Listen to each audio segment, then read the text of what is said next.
E aí, galera, beleza? Eu sou Michel de Biologia para mais uma aulinha agora. Vou fazer uma revisão de genética molecular e mendeliana para a primeira fase, tá? Vamos pegar agora alguns exercícios que nos permitam agora revisar alguns conceitos. E é claro, a gente não vai adivinhar o que vai cair no vestibular, mas a gente tenta pegar todo tipo de questão agora, algumas mais clássicas, outras mais inovadoras, para tentar fazer o aluno agora pensar, poxa, então pode cair desse jeito, pode aparecer desse jeito. E é claro, ao mesmo tempo, revisar os conceitos que foram vistos ao longo do ano.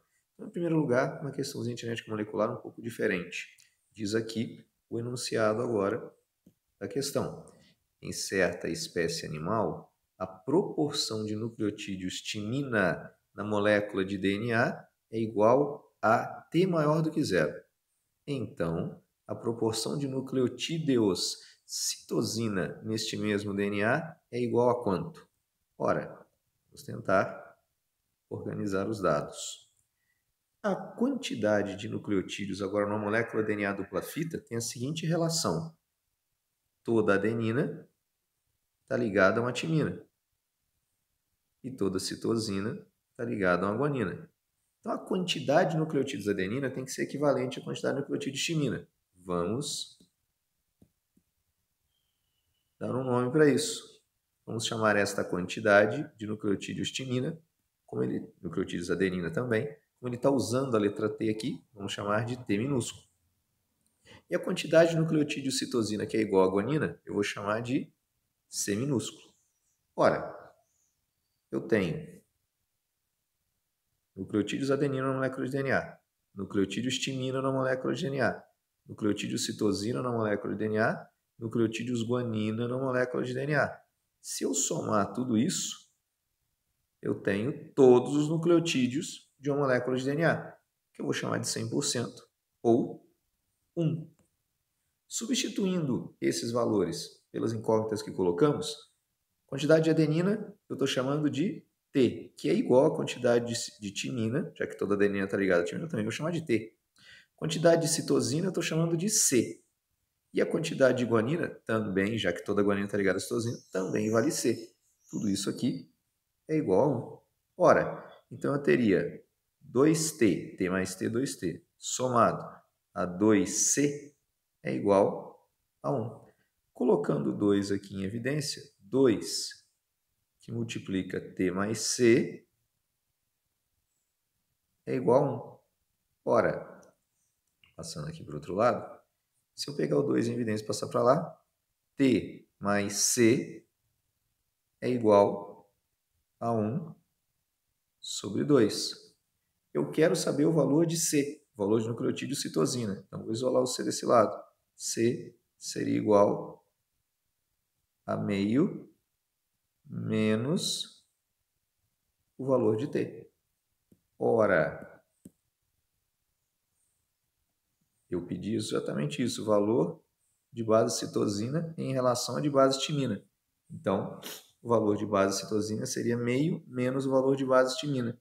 Nós encontramos isso aqui, meio menos timina, na alternativa D de dado. Então, um exercício que só pede para a gente organizar os dados que nós sabemos da relação agora de Chargaff, onde toda adenina equivale a uma timina, toda citosina equivale a uma guanina por causa da estrutura do dupla fita. Dá para desenvolver sem problemas. Tudo bem? Seguindo aqui, vamos passar agora para o segundo exercício, onde nós colocamos a seguinte ideia. Diz o enunciado. Vou pegar aqui, vermelhinho.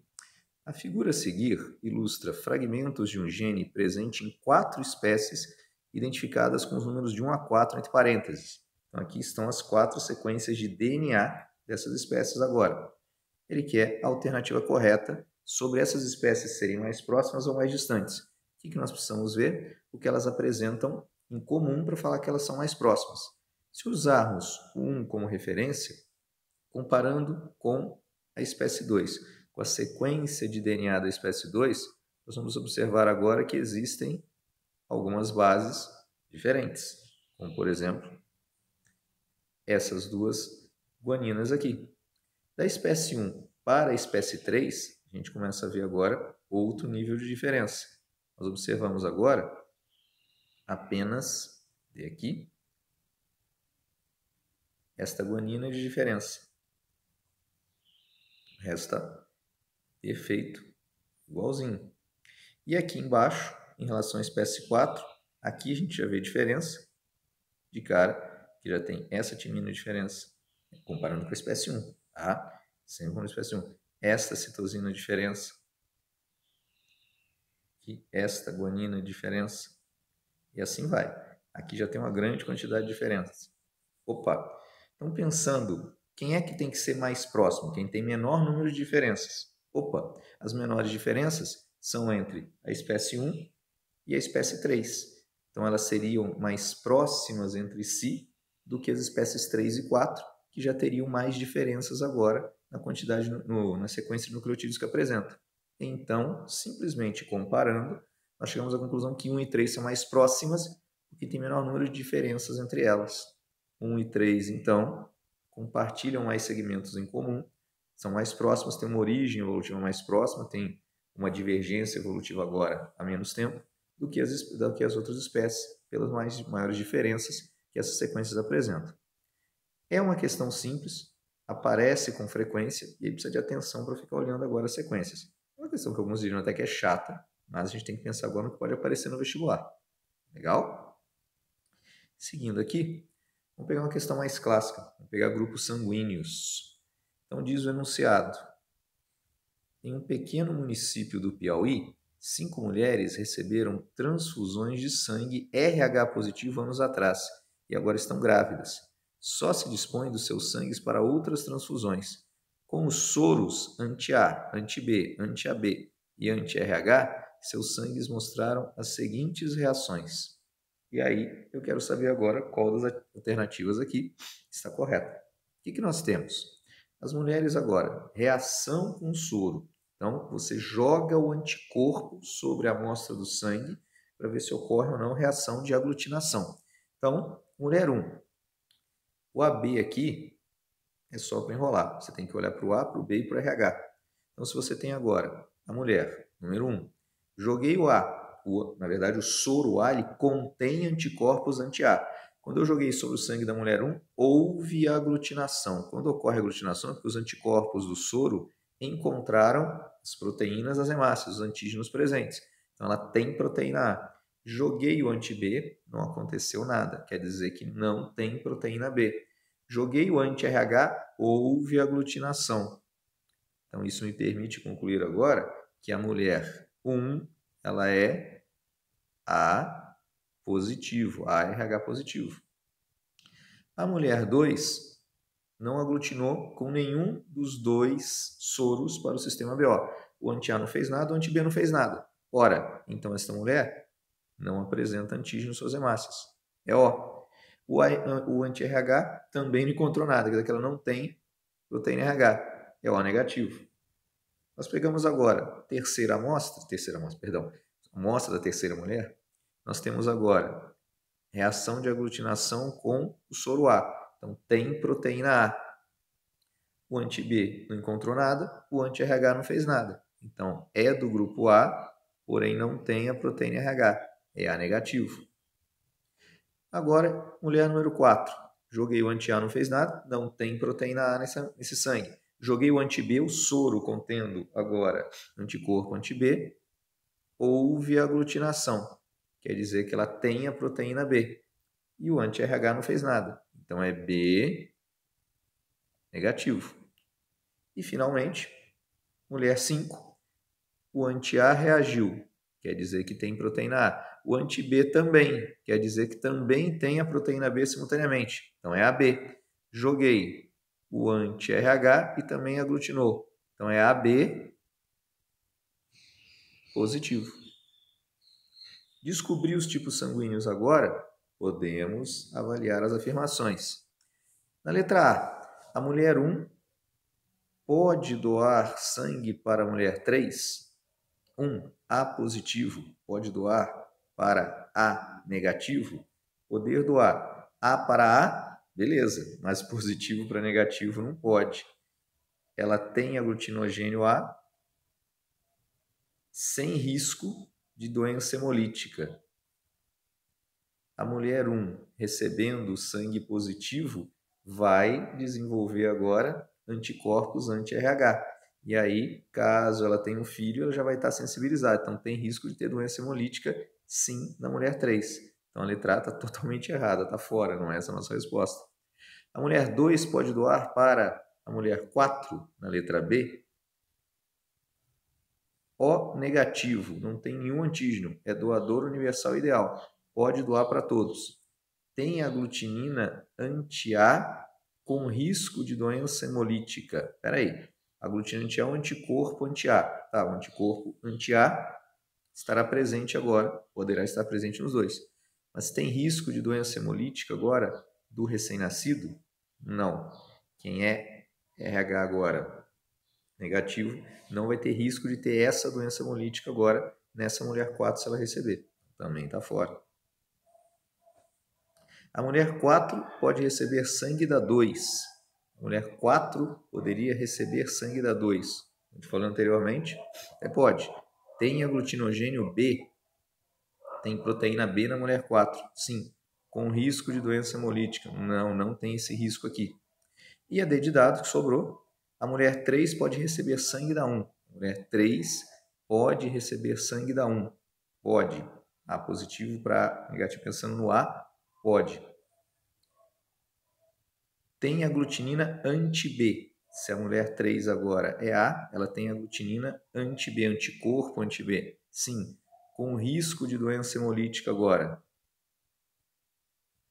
Se a mulher 3 ela é negativa, ela pode agora desenvolver a capacidade de produzir anticorpos anti-RH, que ela estaria recebendo sangue positivo. Então, tem risco dela desenvolver doença hemolítica pela quantidade de sangue. Então, a alternativa D de dado é a correta. O que nós temos que tomar cuidado nesse tipo de exercício aqui é essa questão da tabela. Quando eu lanço soro, eu tenho que lembrar agora, eu estou jogando os anticorpos para reagirem com a amostra de sangue. Então, o sinal positivo não quer dizer que tem a proteína, quer dizer que houve reação quando o anticorpo foi lançado. Eu não estou falando aqui que tem o anticorpo, estou falando que houve a reação quando o anticorpo no soro foi gotejado sobre a amostra de sangue. E aí isso indica a presença da proteína do antígeno agora na amostra. Legal? Seguindo aqui, vamos passar para o exercício 4.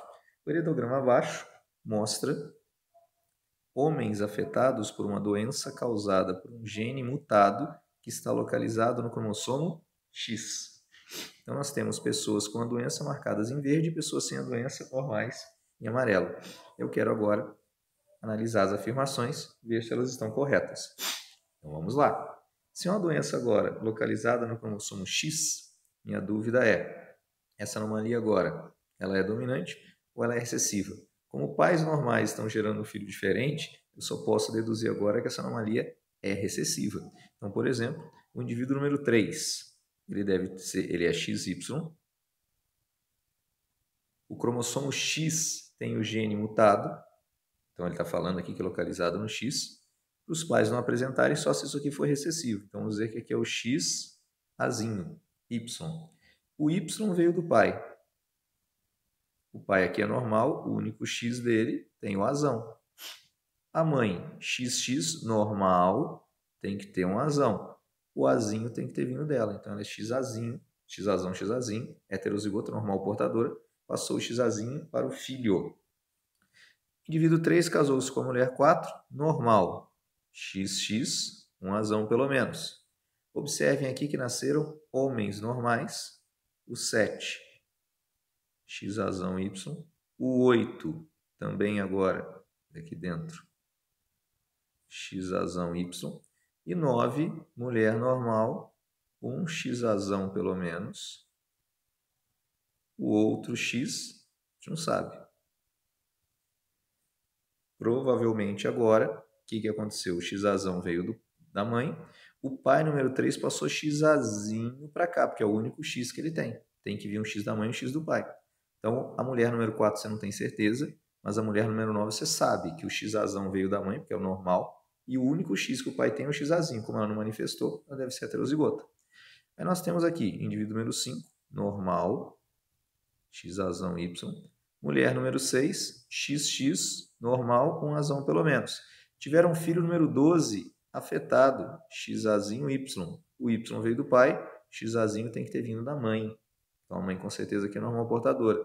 As mulheres 10 e 11, com certeza tem um XAzão pelo menos, o outro X a gente não sabe. O XAzão veio do pai, agora qual X veio da mãe não dá para dizer. Então ele fala para nós o seguinte, no primeiro, os indivíduos 1, 6 e 9 são certamente portadores do gene mutado. 1, portador, realmente, tem XAzinho. 6, agora, portador, tem XAzinho. E 9, portador, tem XAzinho. Verdadeiro, correto. Agora, o primeiro. É verdadeiro aqui. Aí ele fala no 2. Os indivíduos 9 e 10 têm a mesma probabilidade de ter herdado o gene mutado. O indivíduo 9, ele tem 100% de certeza agora que herdou o gene mutado. O 10, ele não tem 100%. O 10 agora tem 50% de chance. O XAzão do 10 veio do seu pai.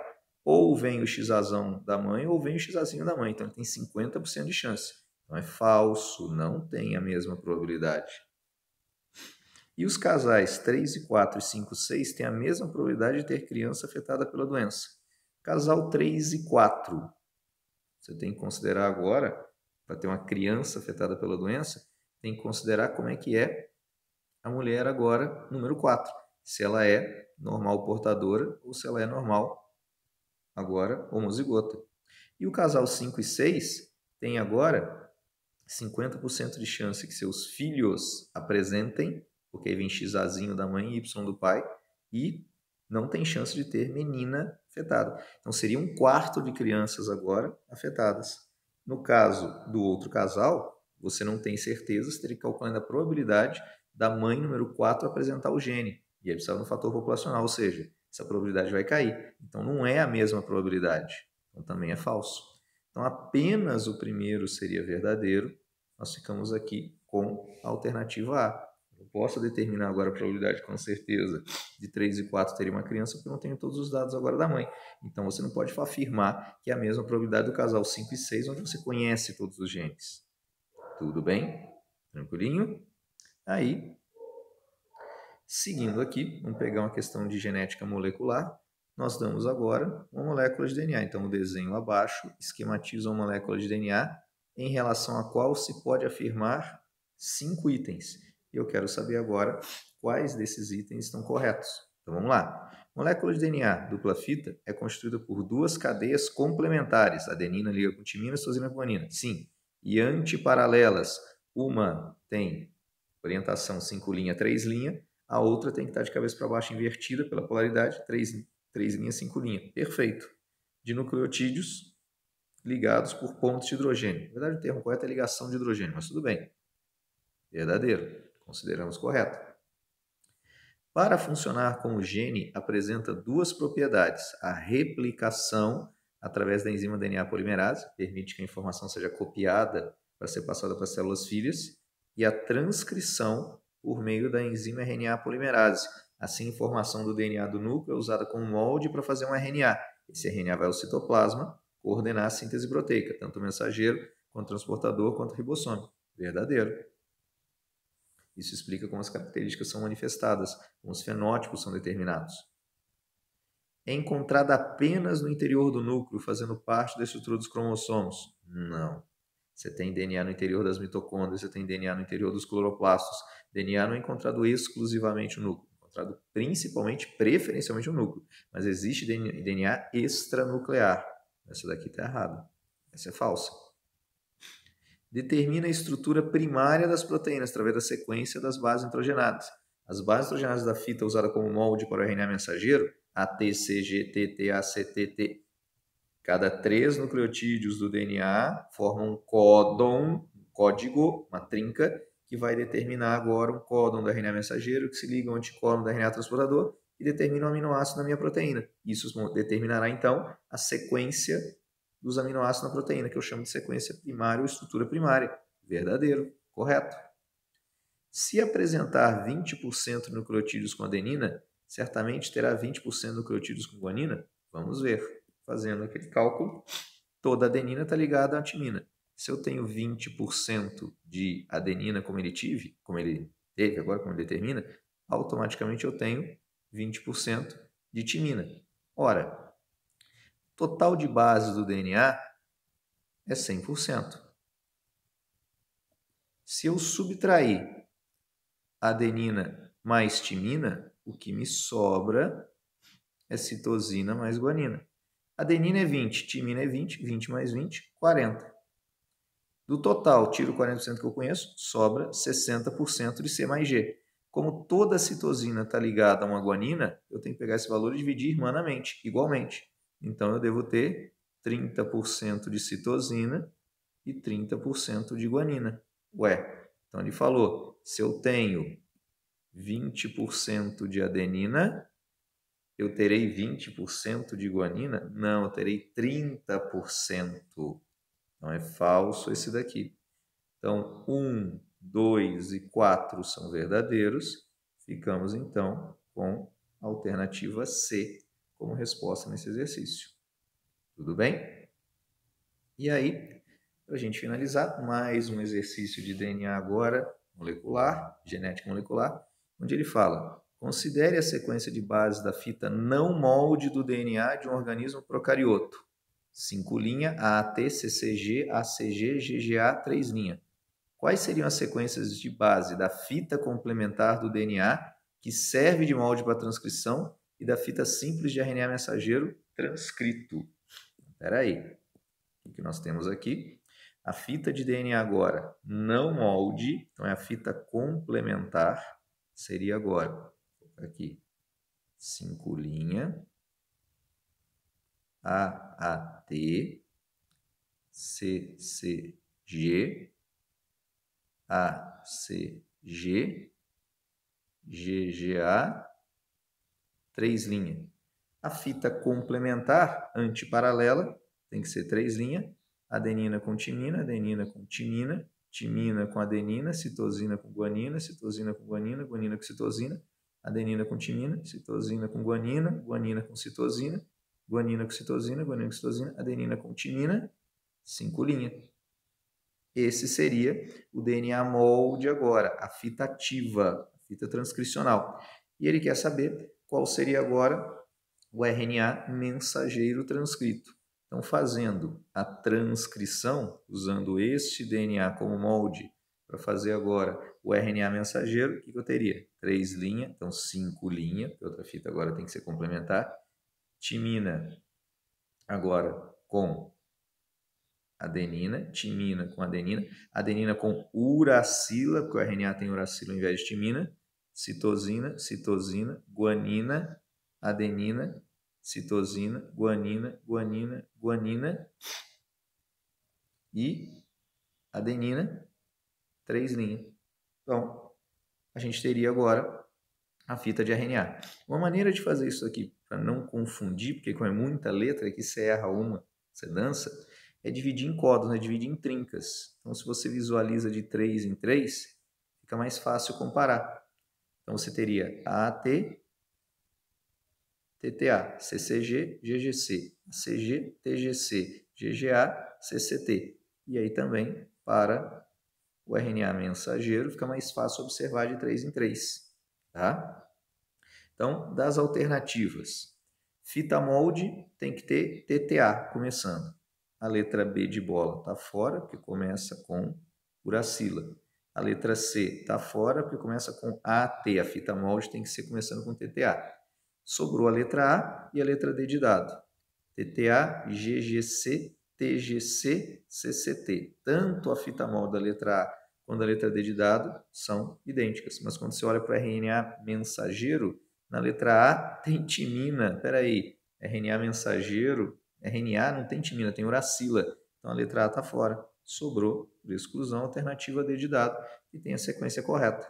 Tá? Que você pode aqui também dividir de 3 em 3 para poder enxergar melhor. Então essa seria a nossa resposta. Tudo bem? Beleza, galerinha? Então isso aqui é para dar uma revisada rápida em alguns conceitos de genética mendeliana e de genética molecular agora para a primeira fase. Espero que tenha sido útil para todos. Qualquer dúvida, a gente está à disposição. Um abração, até mais, brigadão.